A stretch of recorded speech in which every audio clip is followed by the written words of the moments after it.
जी, ये पैटर्न ना करें इग्नोर। देखो कुछ पैटर्न ऐसे हैं जो देखने में आ रहे हैं कि अभी रिपीट कम हो रहे हैं, पर हो सकता है वो आपकी शिफ्ट में रिपीट हो जाए, क्योंकि जो कम रिपीट हो रहे हैं वो कल ज़्यादा रिपीट तो होंगे। तो होता क्या है कि आप मुश्किल क्वेश्चनों के रिपीटेशन पर आप ज़्यादा ध्यान देते हो, और कभी कभी एग्जाम में क्या हो जाता है, उल्टा हो जाता है। यानी कहने का मतलब यह है कि हम जैसे हम फुल टॉस के लिए तैयार हैं, क्रिकेट की भाषा में समझाऊं तो, पर बॉल आ जाती है यॉर्कर। ठीक है। तो इस बात का आपको विशेष ध्यान रखना है कि ऐसा नहीं कि आप मुश्किल क्वेश्चनों की तरफ देखते रहें और क्वेश्चन कभी कभी आसान पूछ लिया जाए। और ये जो पैटर्न है, जिसको मैथ कम आती है वो भी करके आ सकता है इस पैटर्न के क्वेश्चन को। ठीक है, इसलिए मैं इस पर क्या बना रहा हूं, एक छोटी सी वीडियो बना रहा हूं, समझिएगा। तो इस पैटर्न पर, मतलब पैटर्न से पहले मैं बता दूं कौन सा टॉपिक है।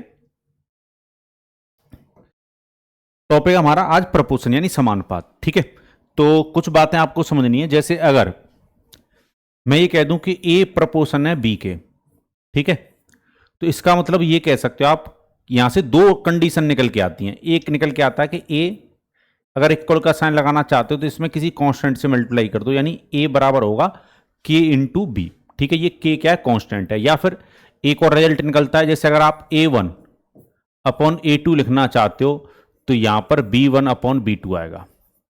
ठीक है, ये डायरेक्टली प्रोपोर्शनल है। डायरेक्टली प्रोपोर्शनल का मतलब क्या होता है कि अगर ए बढ़ रहा है तो बी बढ़ेगा, अगर ए कम हो रहा है तो बी क्या होगा, कम होगा।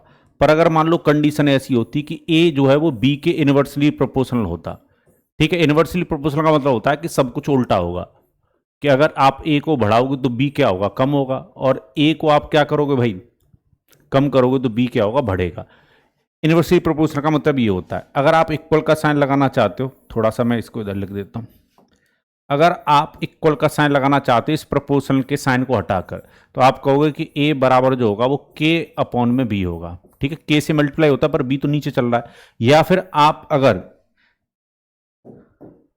ए वन अपॉन ए टू लिख रहे हो तो इधर ना आपको उल्टा लिखना होगा, बी टू ऊपर आएगा और बी वन आएगा नीचे, क्योंकि उल्टा रिलेशन है। ठीक है, इसका मतलब होता है उल्टा रिलेशन है। तो उम्मीद है ये बात आपको समझ में आ गई होंगी दोनों। ठीक है, तो इस पर क्वेश्चन बन जाते हैं। क्या क्या क्वेश्चन बन सकते हैं, जैसे ये क्वेश्चन है। ठीक है, तो ये वाले क्वेश्चन ना ज़्यादा रिपीट हो सकते हैं, क्योंकि हमें नहीं छोड़ना है। ठीक है, हमें नहीं छोड़कर आना है पेपर में क्वेश्चन, और इजीली है सब, मतलब इसको सॉल्व कर लेंगे। क्वेश्चन कह रहा है if x inversely as y की power 3 - 1 and is equal to, यहाँ पर एक्स होना चाहिए, and x is equal to 7 and y equal to, then find x when y equal 8। यदि एक्स बाई की पावर 3 - 1 की व्युत्क्रमानुपाती के रूप में है और x बराबर क्या भाई 7 है, ये x बराबर 7 होगा यहाँ पर। ठीक है, तो y बराबर 2 है और y बराबर 8 होने पर x क्या होगा, तो देखो समझिएगा। यहां पर हमें जो कंडीशन दे रखी है कि x जो है वो इनवर्सली प्रोपोर्शनल है 1 अपॉन बाई की पावर 3 - 1 की। ठीक है, तो आप यहां से ये कह सकते हो कि भाई x1 upon x2 inversely proportional, उल्टा रिलेशन है, तो भाई बाई 2 -1, यानी यहां पर पावर 3 चल रहा है, 3 चलने दो, मतलब ये जो है, तो फिर यहां पर ये मतलब बाई 2 यहां पर नीचे, मतलब x2 यहां पर नीचे, तो बाई 2 यहां पर ऊपर आएगा, क्योंकि उल्टा रिलेशन है। ठीक है, चलिए, और नीचे से बाई 1 की पावर 3 - 1 ये होगा। और अब आपको कुछ नहीं करना है, x1 की वैल्यू पहली वाली होगी, जो वैल्यू x की पहले दे रखी है वो x1 की वैल्यू लेना, और जो बाई की पहले वैल्यू दे रखी हो उसको बाई 1 लेना, और जो बाद वाली वैल्यू हो उनको x1 मतलब x2 और बाई 2 लेना। ठीक है, चलो, तो पहली जो x की वैल्यू है भाई वो कितनी है, पहली जो x की वैल्यू है वो 7 है, तो x1 की जगह 7 रखोगे। ठीक है, हमें दूसरी x की वैल्यू निकालनी है, तो यानी हमें x2 निकालना है, इक्वल बाई 2 की जगह कितना रखोगे भाई, बाई 2 की जो दूसरी वैल्यू है वो रखनी पड़ेगी पहले आपको, तो 2 की पावर 3 - 1, और नीचे कितना आएगा बाई, सॉरी, बाई की दूसरी वैल्यू 8 है, तो 8 की पावर 3 - 1। ठीक है, और डिवाइड में 2 की पावर 3 - 1। कुछ नहीं करना, बस यहां से हमें x2 निकाल लेना, निकाल लेते हैं भाई। 8 की पावर 3 - 1 कितना होगा भाई, ये तो नीचे तो बन गया भाई 7, नीचे 7 बन जाएगा, और ये कितना बन जाएगा 8 की पावर 3, 512 में से 1 घटा दो तो 511 बन गया। कितना बन गया 511। ठीक है, चलो 7 से काटते हैं, 7 से कितनी बार कटेगा, 7 से भाई ये कटेगा, पहले 7 बार जाएगा 49 तक, कितना बच गया 2, और 7 की 73 बार कटा।